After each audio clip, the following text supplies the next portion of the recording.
सर्व समीका ए plus B के whole cube को आज हम लोग गुणनखंड विधि से हल करेंगे कि ए प्लस बी का whole cube equal to A cube plus B cube plus 3ab कोष्ठक में ए प्लस बी कैसे हो जाता है। ठीक है, तो ए प्लस बी के होल क्यूब का मतलब तो ए प्लस बी गुणे ए प्लस बी गुणे ए प्लस बी भी हो सकता है। 3 का घात मतलब है कि मतलब ये हो गया कि इसका 3 बार गुणा करेंगे आपस में। तो चलिए सबसे पहले इन दोनों का आपस में गुणा करेंगे, फिर जो आएगा उसमें इस वाले ए प्लस बी का गुणा करके चेक करेंगे।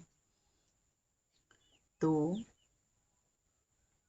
ए प्लस बी इंटू ए प्लस बी, ठीक, तो इधर से गुणा करते हैं तो ए का ए में गुणा हुआ तो ए का स्क्वायर हो गया और ए का बी के साथ गुणा हुआ तो ए बी हो गया और ये भी प्लस है ये भी प्लस है इसलिए ये हो गया प्लस ए बी हो गया। इसके बाद बी के साथ गुणा करेंगे तो ए और बी का गुणा होगा आपस में तो ये प्लस का चिन्ह है, ये भी प्लस है यानी कि यहाँ पे प्लस हो गया, ए बी हो गया और बी का बी में गुणा होगा तो बी का स्क्वायर हो गया। तो ये आपका हो गया जोड़ने पर ए स्क्वायर प्लस यहाँ पे कोई संख्या नहीं है तो एक माना जाएगा, ऊपर भी एक नीचे भी एक, यानी कि ये हो गया 2ab और ये हो गया आपका b का स्क्वायर। यानी कि इन दोनों का आपस में जब हम लोगों ने गुणा किया तो हमें मिल गया a स्क्वायर प्लस 2ab और प्लस b स्क्वायर। अब इसमें a प्लस b का हम लोग गुणा कर देंगे।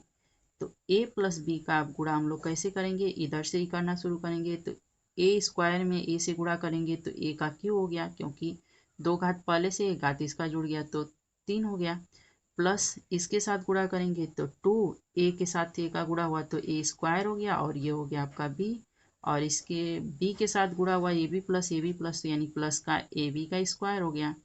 अब बी से गुणा करेंगे तो ए स्क्वायर बी होगा, ए स्क्वायर बी कहाँ है, यहाँ पर है, यानी कि यहाँ पे लिख देंगे, दोनों प्लस है तो इसलिए प्लस का चिन्ह लगेगा, ए स्क्वायर बी हो गया। अब इसके साथ जब हम लोग गुणा करेंगे तो 2 ए और बी का स्क्वायर हो जाएगा, यानी ए बी का स्क्वायर यहाँ है तो 2 हो गया ए और बी का स्क्वायर हो गया और बी का बी में जब हम गुणा करेंगे तो बी क्यू हो जाएगा। अब इसको जोड़ लें तो जब जोड़ेंगे तो ए क्यू प्लस यहाँ पे 2 है, यहाँ पे कोई संख्या नहीं है तो 1 मान लेंगे यानी कि 3 हो गया, 3a का स्क्वायर b हो गया प्लस सेम वही बात है कि यहाँ पर ए बी स्क्वायर है, यहाँ पे 2ab स्क्वायर है, यहाँ पे कोई संख्या नहीं है तो 1 मान लेंगे यानी कि ये भी हो गया, 1 और 2 मिला करके 3 हो गया यानी कि 3ab का स्क्वायर हो गया और प्लस हो गया आपका बी क्यू। अब ये आपका गुणनखंड विधि से आंसर आ गया। अब इसको हम लोग कॉमन ले लेंगे। कॉमन लेने की विधि हम पहले वाली वीडियो में भी आपको बता चुके हैं, फिर यहाँ बता रहे हैं। ए क्यू हो गया, ठीक, और इसमें भी 3 और इसमें भी 3 है तो दोनों में से 3 कॉमन ले लेते हैं। यहाँ पर 2a है, यहाँ पे 1a यानी कि 1a तो ले सकते हैं, यहाँ पे 1 भी, यहाँ पे 2 भी यानी 1b भी ले सकते हैं। यहाँ पर 2a था तो उसमें से 1a बच गया और यहाँ पे 2b था तो 1b बच गया है तो a प्लस b हो गया, ये हो गया आपका q। अब इसको हम लोग अल्फ़ाबेटिकल ऑर्डर में लिखेंगे तो इस तरह से लिख देंगे, a cube plus b cube plus 3ab कोष्ठक में a प्लस b। तो ये हो गया आप लोगों का गुणनखंड विधि से सरसमीका को हल करना। तो ध्यान से समझिएगा, अगर कहीं नहीं समझ में आएगा तो आप लोग कमेंट बॉक्स में पूछ सकते हैं।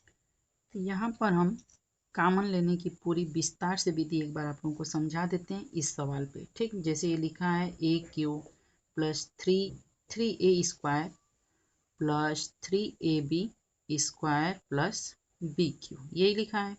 इसमें कॉमन कैसे लेते हैं, तो ए क्यू हो गया, ये मेन हमें इतने में लेना है तो चलिए हम इसी को लेते हैं पहले। तो 3 और ए कितनी बार है, 2 बार, इसलिए ए का 2 बार गुणा कर दें। बी कितनी बार है तो 2 बार, 1 बार है तो गुणे बी हो गया और इधर एक ये हो गया। अब इसका कर दें तो 3 हो गया, ए हो गया और बी कितनी बार हो गया 2 बार तो 2 बार इसका गुणा कर दें। अब कॉमन लेने के लिए इसमें से भी 3, यहाँ पर भी 3 है, इस यहाँ पर भी 3 तो एक ले लिए, यहाँ पर ए, यहाँ पर भी ए ले लिए। अब यहाँ पर बी और यहाँ पर बी ये निकल गया। अब क्या इसका जोड़ा इसमें है? नहीं है, तो इसलिए इसे हम लोग कॉमन ले लेंगे, कोष्टक में रख लेंगे ए, और ये प्लस का चिन्ह हो गया आपका, और ये बचा है आपका बी। तो इस तरह से कॉमन लिया जाता है। तो अब आशा करते हैं कि ये आपको समझ में आ गया होगा।